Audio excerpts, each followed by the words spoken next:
Tidak ada kejadian dalam kehidupan kami ketika kami adalah domba gembalaanmu tanpa seizinmu.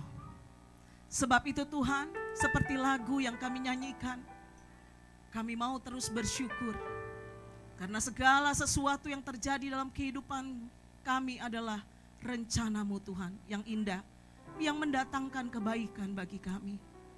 Tidak ada lembah kekelaman yang tidak kami lewati tanpa Engkau Tuhan. Terima kasih Tuhan, buat semangat yang Kau berikan bagi kami, buat iman yang terus Kau berikan bagi kami untuk menatap masa depan kami.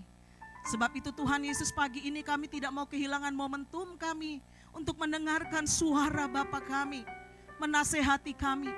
Karena firman-Mu sungguh adalah pelita bagi kaki kami, terang bagi jalan kami. Bersabdalah Tuhan pagi hari ini, dengan haus, dengan lapar kami menyambutnya dengan iman. Haleluya, katakan bersama dengan iman. Amin. Puji Tuhan, berikan dulu tepuk tangan yang meriah bagi Tuhan. Memang Tuhan Yesus layak untuk kita aplaus. Amin. Silakan duduk saudara. Shalom. Tadi malam gereja kita melaksanakan doa puasa hari ke-26. Nanti malam hari ke-27, sejak tanggal 1 hingga tanggal 30 ke depan. Saya dan Bapak Gembala sangat terharu, sangat bangga, dan benar-benar bersyukur menyaksikan antusias jemaat yang bersama berdoa, meresponi panggilan Tuhan untuk bersyafaat bagi bangsa untuk 30 hari ke depan, melaksanakannya di tempat ini maupun di rumah. Karenanya kami sebagai gembala amat yakin bersama kita akan mampu untuk melewati tahun-tahun ke depan yang mungkin masuk dalam kategori tahun yang ekstrim. Amin. Seperti lagu yang tadi kita nyanyikan. Amin. Tidak ada lembah kelam yang tak kulewati tanpa Tuhan. Amin. Tanpa kehadiran Tuhan. Kita sedang merendahkan hati diri kita benar-benar di hadapan Tuhan selama 30 hari. Tetapi dengan iman. Kita tidak sedang meratapi bangsa kita, tapi kita sedang bernubuat, berprofetik dengan Tuhan tentang apa yang kita inginkan untuk kita capai di bangsa kita. Amin. Dan saudara yang belum ambil bagian, mari ambil bagianmu. Ambil bagian kita saudara, ambil. Karena apa? Tidak ada tempat yang paling aman, tidak ada tempat pengungsian yang paling menjanjikan selain dalam hadirat Tuhan. Amin. Ambil bagian saudara. Enggak harus saudara puasa 30 hari full, tidak. Tapi ambil bagian doa. Investasikan waktu kita untuk ambil bagian kita, untuk berdoa. Karena itulah jaminan kita. Amin saudara. Dan mari kita hadapi musim yang katanya ekstrim ke depan dengan ekstrim ke Tuhan. Itu yang akan menjadi judul daripada khotbah saya pagi hari ini. Apa itu arti ekstrim? Dalam Kamus Besar Bahasa Indonesia dikatakan ada dua hal di sini. Satunya paling ujung, paling tinggi, paling keras dan sebagainya. Itu kata ekstrim. Jadi saudara bisa gambarkan bagaimana musim yang disebut musim ekstrim ini, ya, tahun yang baru setelah tahun 2020, 2021. Kedua, artinya sangat keras dan teguh, ya, fanatik. Contohnya mereka yang termasuk dalam golongan ekstrim dalam pendirian mereka. Musim boleh ekstrim, tapi kita juga akan ekstrim dengan Tuhan. Amin. Saudara siap? Amin. Ya. Lalu apa yang kita harus lakukan dalam ekstrim dengan Tuhan? Yang pertama, saudara boleh catat. Yang pertama adalah sungguh-sungguh mencintai Tuhan dengan segenap hati, lebih dari segalanya, lebih dari siapapun, bahkan diri kita sendiri. Amin. Matius 22 ayat 35 sampai 38, saudara catat. Karena mungkin tidak bisa ditampilkan di media, karena ini sedang live streaming. Matius 22 ayat 35 sampai 38 saya akan bacakan. Dan seorang dari mereka, seorang ahli Taurat, bertanya untuk mencobai dia, "Guru, hukum manakah yang terutama dalam hukum Taurat.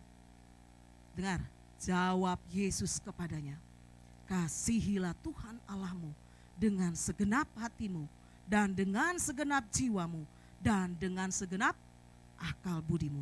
Itulah hukum yang terutama dan yang pertama.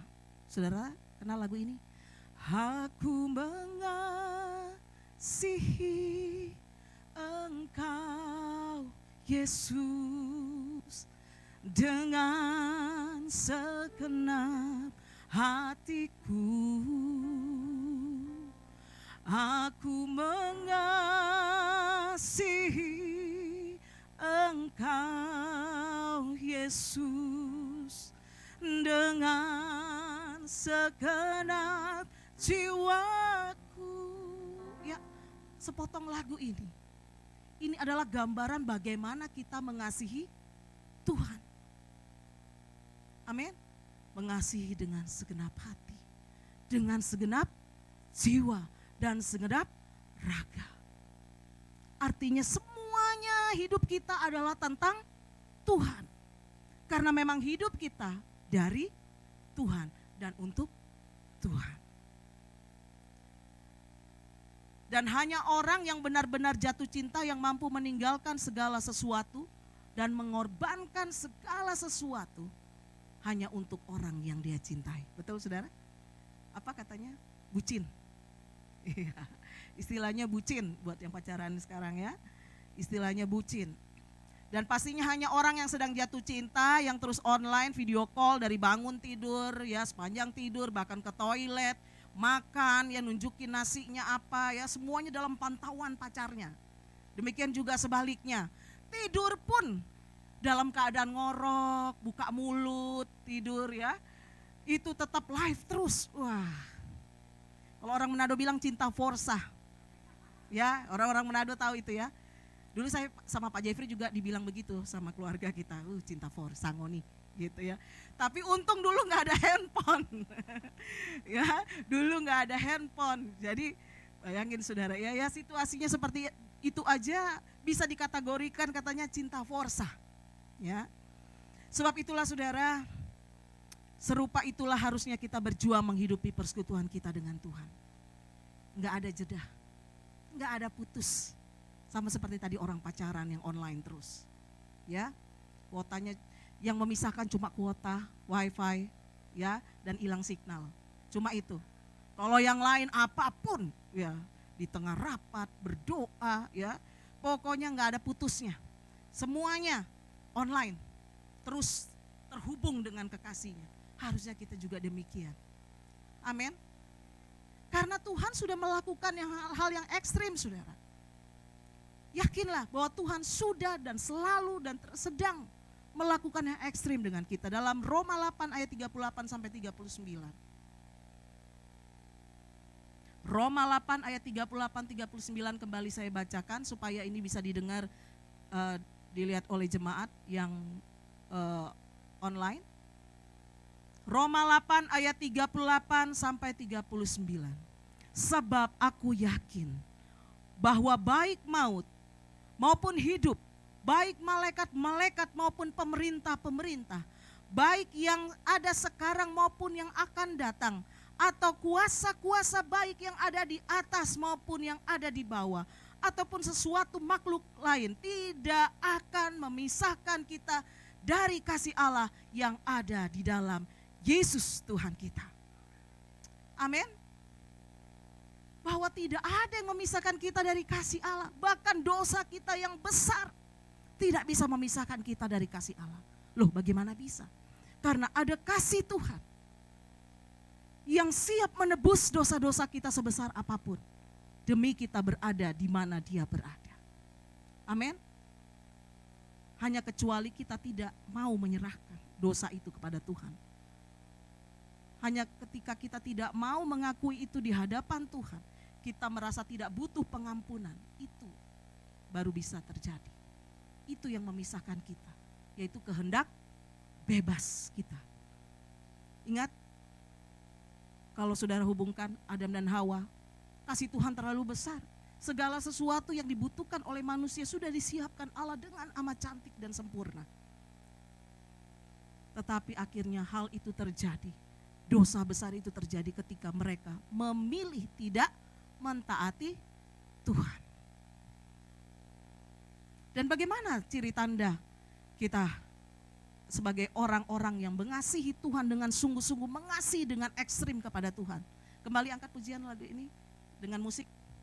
Kita sama-sama angkat pujian ini. Aku mengasihi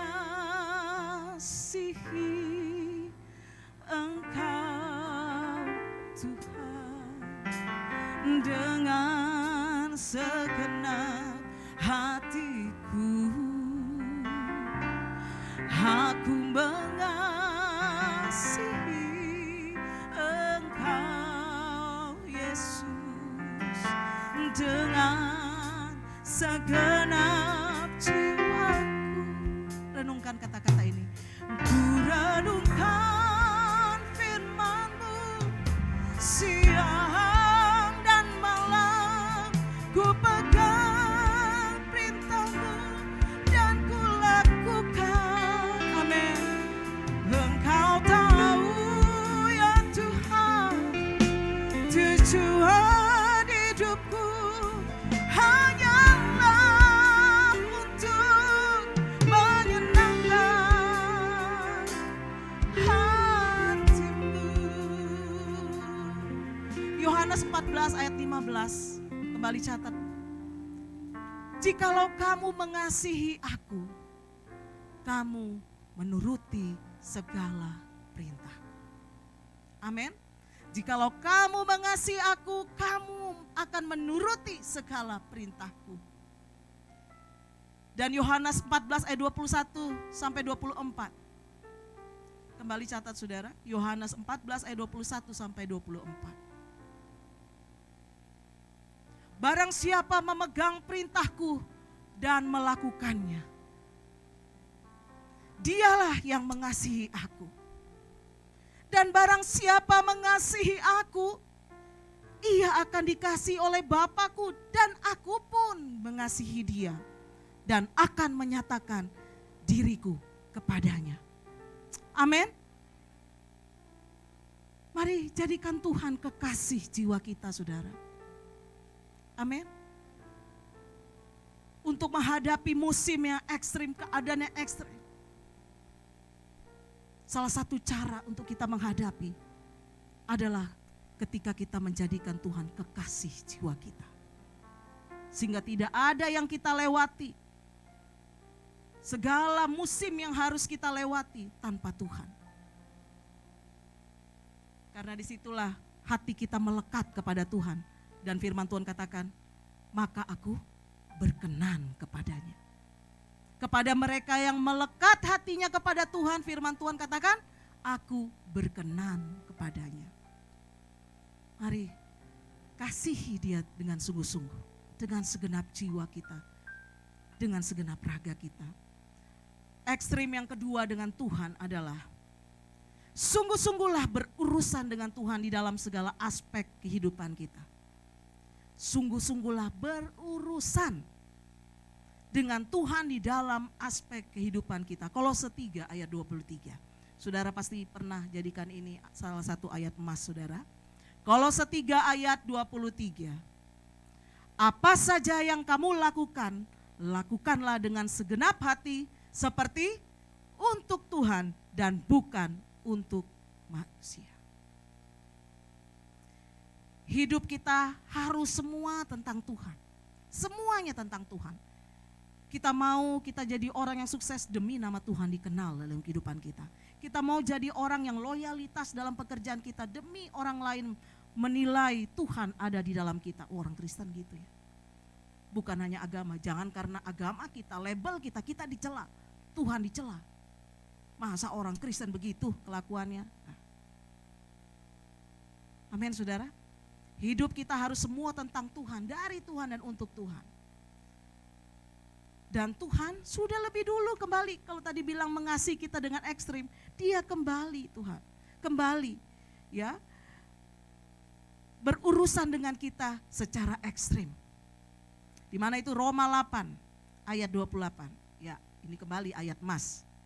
Roma 8 ayat 28. Kita tahu sekarang bahwa Allah turut bekerja dalam segala sesuatu untuk mendatangkan kebaikan bagi mereka yang mengasihi Dia. Yes. Kalau kita semuanya tentang Tuhan, Tuhan juga demikian. Semuanya tentang kita. Amin. Tuhan lakukan apa saja demi mendatangkan kebaikan buat kita. Termasuk kalau sakit bagaimana, Bu? Kalau kita menderita bagaimana? Terus kalau kita harus tetap bergumul bagaimana? Di mana Allah turut bekerjanya? Saudara, ya, dari masalah penderitaan dan penyakit kita belajar arti Tuhan dalam kehidupan kita. Betul, saudara? Bagaimana seorang anak yang baru belajar jalan, dia pasti tidak pernah terhindar, tidak bisa terhindar dari jatuh. Betul? Namanya orang lagi belajar jalan, dia belajar mengokohkan. Dia akan semakin bisa berjalan ketika dia banyak berani menghadapi tantangan. Jatuh sedikit gak langsung lemah, berusaha lagi berdiri, sama seperti keponakan saya. Ya, yang hanya saya bisa lihat baik video, nggak pernah bisa ketemu ya Yus ya, untuk menjaga kesehatannya. Saya hanya bisa ketemu lihat di video perkembangannya, bagaimana dia berusaha belajar, jalan jatuh, jalan kebanting ya, tapi dibiarkan. Nggak, kalau namanya orang tua saya udah nggak boleh ada lecet sedikit pun, nggak boleh ada biru, memang maunya begitu. Tapi untuk dia bisa berjalan dengan lancar, dia harus tertati-tati seperti itu. Demikian juga saudara, apapun yang Tuhan izinkan dalam kehidupan kita, termasuk kalaupun Tuhan izinkan sakit penyakit, Tuhan izinkan kita harus menanggung kesalahan kita demi mendidik kita. Tujuan Tuhan, ingat, prioritas Tuhan adalah keselamatan kita. Satu-satunya prioritas Tuhan adalah kita selamat. Karena memang Tuhan sudah melakukan itu bagi kita. Tuhan meninggalkan surga, Tuhan meletakkan kehormatannya di kandang domba, hina sama seperti binatang, demi menyelamatkan kita. Untuk kembali kepada Dia. Dahulu seteru, tapi sekarang adalah anak-anak Allah yang berarti menerima segala warisan Tuhan. Amin, saudara. Jadi, saudara, apa prioritas Tuhan bagi kita? Keselamatan kita. Apapun Tuhan akan izinkan terjadi demi kita selamat. Amin. Di dalam sakit, di situ banyak waktu kita untuk mengkoreksi diri kita, untuk membersihkan diri kita. Sama seperti firman Tuhan yang berkata, supaya ketika aku menjelang ambang kematianku, kau dapati tidak bercacat dan tidak bercela. Kita menjadi sempurna seperti yang Tuhan mau. Sampai akhirnya Tuhan lihat, anakku, sabaslah engkau. Engkau layak bersama-sama aku dalam perjamuan di surga. Itu prioritas utama Tuhan, saudara. Demi kita tidak tersesat. Karena ada firman Tuhan loh yang berkata, ya, jika tanganmu menyesatkan engkau, ini ayat yang ekstrim, saudara. Ekstrim banget ini, saudara. Dengar ini. Jika tanganmu menyesatkan engkau, potonglah tanganmu. Supaya jangan karena tanganmu, seluruh tubuhmu binasa. Bahkan jika matamu menyesatkan engkau, congkilah. Wow. Ya. Congkilah matamu. Supaya jangan karena matamu, seluruh tubuhmu binasa. Lihat. Saudara kenal kan prioritas Tuhan apa jadinya? Apa prioritas Tuhan bagi kita? Selamat. Yang penting selamat. Yang penting selamat. Kalau mengikuti semua keinginan kita, semuanya mau. Betul? Bahkan kita menjadi orang yang egois, yang tidak akan memikirkan keinginan juga orang lain. Yang penting kita maunya untung, betul? Semua kita mau itu. Ya, semua apa yang kita doakan, waktu kita bertanding kita yang menang. Semua, biar sama-sama orang Kristen harus kita yang menang. Kalau Tuhan gak jawab berarti Tuhan gak sayang. Gitu saudara? Enggak. Allah turut bekerja dalam segala sesuatu untuk mendatangkan kebaikan bagi kita. Ingat, kebaikan bagi kita. Benar-benar kebaikan bagi kita. Supaya kita selamat. Ingat saudara, apapun yang kita lakukan, mari kita ekstrim dengan Tuhan, berurusan dengan Tuhan. Amin saudara. Tadi kembali, sering kita sebagai manusia maunya diurusin Tuhan. Semuanya Tuhan, saya mau ini, Tuhan tolong urus ya, semua. Tapi gak jarang ketika berkatnya, mujizatnya menjadi bagian kita, ternyata itu menjadi penghalang bagi kita.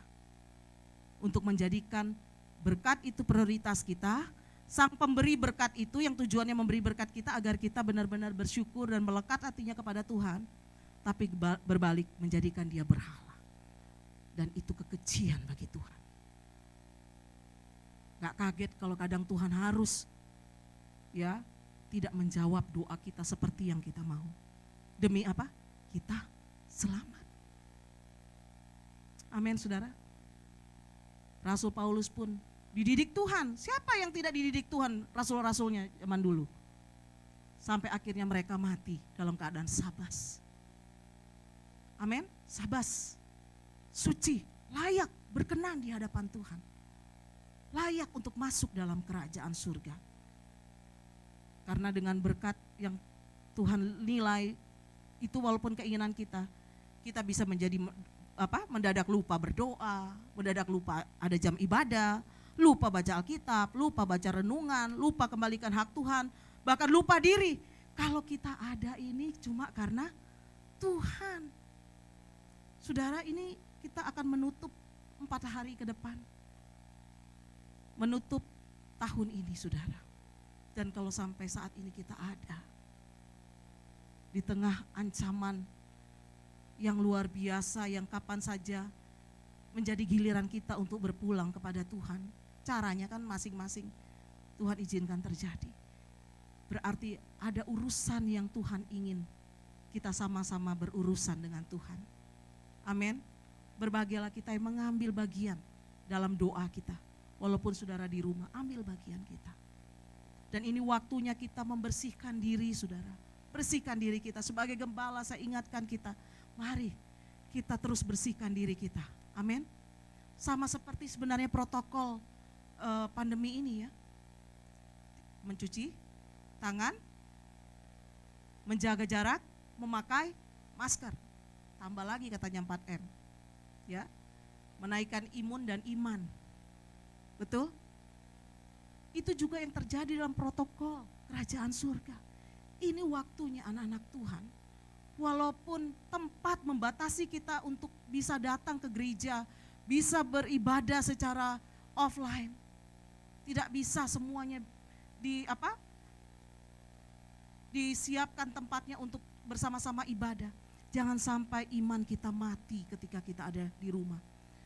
Karena ada banyak juga dulu ya Tuhan lihat, banyak bangsa ini datang kepadaku memuliakan aku tapi hatinya menjauh. Nah udah ibadah aja hatinya menjauh, apalagi di rumah. Ada panggilan untuk live streaming ibadah, gak ibadah, tidur. Santai, hidup ini dilewatin begitu saja. Saudara, ke depan itu bukan mudah. Semua tahulah apa yang diumumkan baru-baru ini. Tentang mutasi pada virus, ya virus itu katanya memang sifatnya begitu, dia akan membelah diri. Ya, dia akan bermutasi lebih kuat lagi, ya. Dan dia akan menyasar orang yang rendah imun, merusak tubuh kita, ya, memperparah penyakit kita. Sehingga di situ dikatakan yang mutasi yang baru itu 10 kali lebih kuat dayanya untuk membunuh. Ya, dan salah satu tandanya itu muncul ruam-ruam. Ternyata yang Dewi Persik yang lagi heboh itu cuma salah satu dari 20% yang sudah terkena. Kita pikir cuma di Inggris, kan mulanya katanya bermutasinya di Inggris, sampai ditutup semua. Dia orang-orang dari Inggris nggak akan bisa pergi ke luar negeri, termasuk ke Indonesia. Ternyata kemarin diumumkan sudah ada 5 kota yang terindikasi orang yang sudah kena COVID yang baru, jenis baru. Yang namanya apa itu lebih susah kayaknya. B60 atau apa seperti gitu ya. Ya kayak nomor mobil gitu, kayak seri mobil. Ya. Mungkin itu COVID 2020 gitu aja kayak ya, lebih gampang gitu kan ya, munculnya di tahun 2020 gitu kan. Tapi ada namanya susah sekali saudara. Ya, tapi yang pasti saudara, ketika kita menjadikan Tuhan sebagai gembala kita pasti aman. Amin. Hanya jangan keluar dari kawanan domba dan perhatikan instruksi gembala kita. Makanya 2 hal ini kita harus lakukan. Ekstrim dengan Tuhan.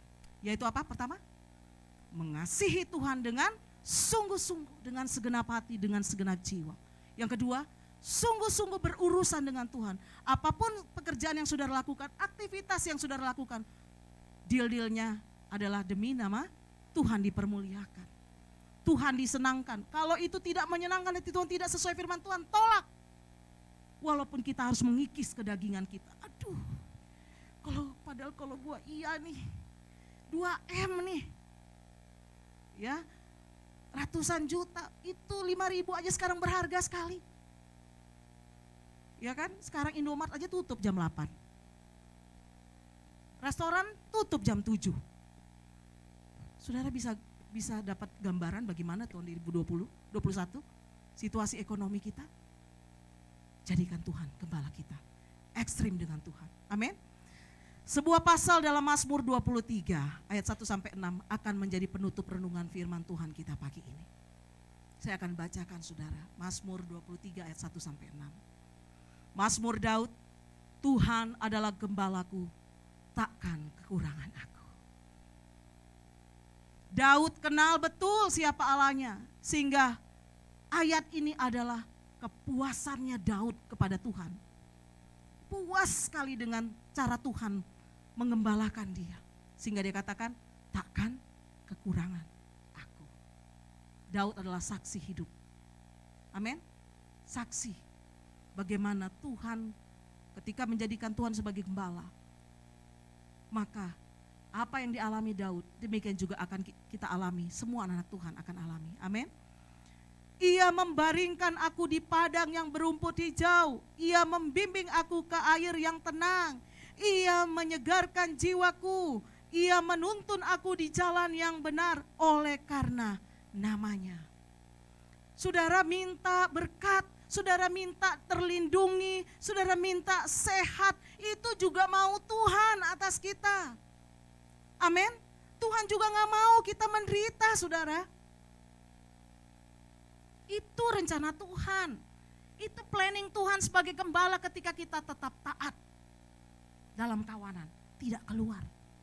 Tidak menyimpang ke kiri dan ke kanan. Amin. Dikatakan ayat selanjutnya, di ayat yang keempat. Sekalipun aku berjalan dalam lembah kekelaman, aku tidak takut bahaya. Sebab engkau besertaku, gadamu dan tongkatmu, itulah yang menghibur aku. Amin. Bukan berarti tidak ada masalah. Pasti ada masalah. Bahkan lembah kekelaman tercatat di dalam ayat ini saudara. Dalam kitab Mazmur ini. Ada lembah kekelaman. Tahu saudara lembah kekelaman? Tahu lembah kekelaman? Di mana nyawa kita terancam setiap saat. Nyawa kita terancam setiap saat. Dan Tuhan sudah ingatkan kita ini domba di tengah-tengah serigala. Saudara kalau mau aman, jadikan Tuhan gembala kita. Taat. Kalahkan kedagingan kita. Aduh padahal kalau pacaran begini, aduh nikmat banget. Bukan berarti ketika kita hidup dalam Tuhan, jijik, enggak ada rasa-rasa kecil. Enggak, tetap itu seperti, karena ini masih daging, keinginan-keinginan itu pasti ada dan mata kita kadang memuaskan kita. Tapi kita belajar untuk mengikis diri, menyangkal diri.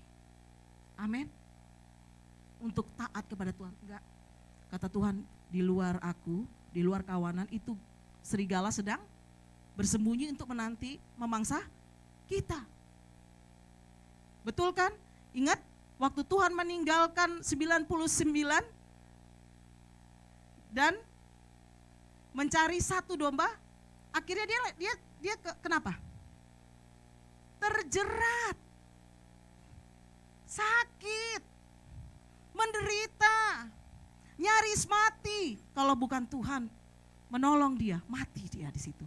Karena apa? Dia tidak bisa lagi bergerak, sehingga mudah sekali bagi seekor serigala untuk memakan dia, memangsa dia. Jangan keluar dari garis Tuhan. Amin. Firman Tuhan itu kelihatannya sakit, aduh gak enak banget. Tapi itu kata firman Tuhan, gadamu dan tongkatmu itu yang menghibur aku. Justru karena firman kamu masih aman. Amin.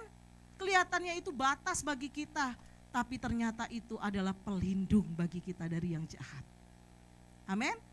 Di ayat 5, engkau menyediakan hidangan bagiku di hadapan lawanku. Engkau mengurapi kepalaku dengan minyak, pialaku penuh melimpah. Saudara jangan klaim ini hidangan di hadapan lawanku, di hadapan musuh-musuh saudara secara pribadi. Tidak. Malah Tuhan gak berkenan memberkati saudara. Supaya nunjukin, supaya dia tahu ya, emangnya gue gak bisa. Ya, emangnya yang dia bilang tentang gue bakal jadi tuh, gue buktiin nanti. Kalau yang kayak begitu mentalnya gak akan pernah lihat mujizat Tuhan, saudara. Ketika Tuhan berkata engkau menyediakan hidangan bagiku, ketika Daud berkata hidangan bagiku di hadapan lawanku, siapa lawan kita? Iblis. Iblis punya rencana jahat sama Farel. Ya, pokoknya lu gak bakal bisa begini. Tapi ketika Tuhan dijadikan gembala, ini yang luar biasa. Farel bisa makan dengan penuh berkat Tuhan. Di hadapan musuh yang harusnya bisa mencabik-cabik kita. Tapi dia gak bisa berkutik. Lihat kita santai, makan, ngobrol ya. Kelihatan gak dijaga, tapi iblis gak bisa pegang kita. Kenapa? Ada gembalanya. Amin. Itu yang akan Tuhan lakukan bagi kita. Dan ayat yang ke-6, ini yang harus menjadi tujuan utama kita. Kebajikan dan kemurahan belaka akan mengikuti aku seumur hidupku. Dan aku akan diam dalam rumah Tuhan sepanjang masa. Amin. Daud menikmati segala penyertaan Tuhan sebagai gembala sampai dia mati. Dia ada dalam rumah Tuhan bukan secara fisik, tapi ini secara roh. Dia tahu betul dia ada di mana, di rumah Bapaknya. Amin. Sehingga saudara ingat, prioritas utama Tuhan adalah keselamatan kita. Biarlah kita memiliki selalu cita-cita sampai aku menutup mata Tuhan. Engkau dapati aku tidak bercacat, tidak bercela. Aku berkenan, aku sempurna. Itu harus menjadi tujuan kita. Sehingga kita tidak takut kapan saja Tuhan panggil, tiba-tiba malam ini, tiba-tiba besok. Tapi kita selalu mempersiapkan diri kita. Seperti Tuhan mau panggil. Pokoknya ketika engkau panggil, kau dapati aku tidak bercacat dan tidak bercela. Amin. Buat firman Tuhan, kita tidak akan takut hadapi musim ekstrim ke depan. Amin. Kita akan ekstrim dengan Tuhan. Amin. Kita akan mengasihi Tuhan dengan ekstrim. Kita akan berurusan dengan Tuhan secara ekstrim. Mari bangkit berdiri, kita angkat pujian kita. Musim akan selalu berganti. Oh, haleluya.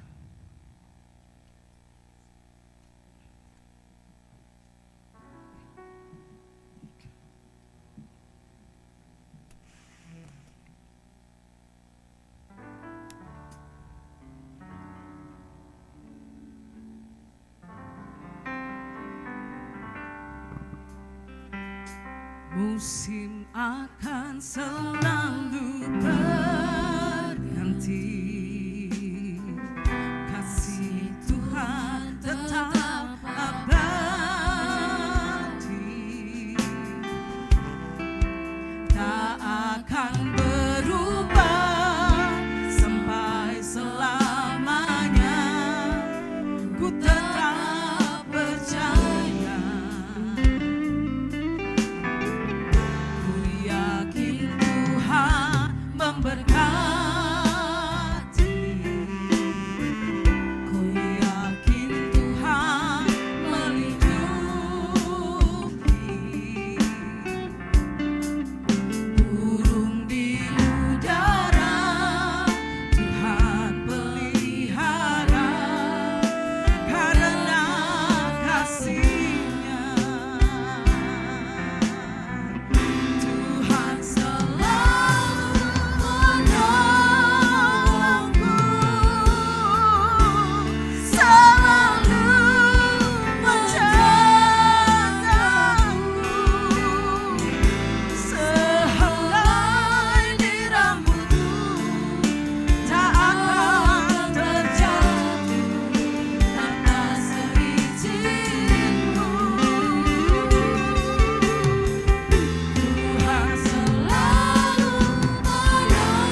musim akan selalu berganti. Musim akan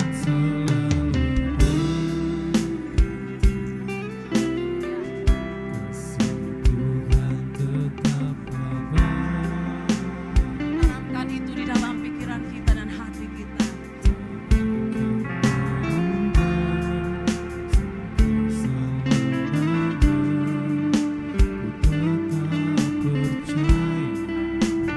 Mari para wanita katakan, ku yakin, yakin Tuhan memberkati.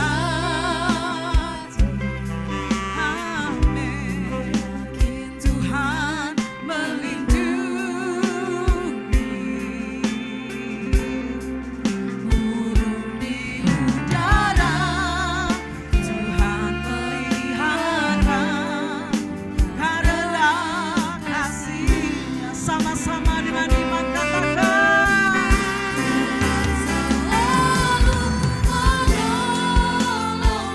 yang Kau gembala agunkan Tuhan. Terima kasih buat segala jaminan yang Kau berikan.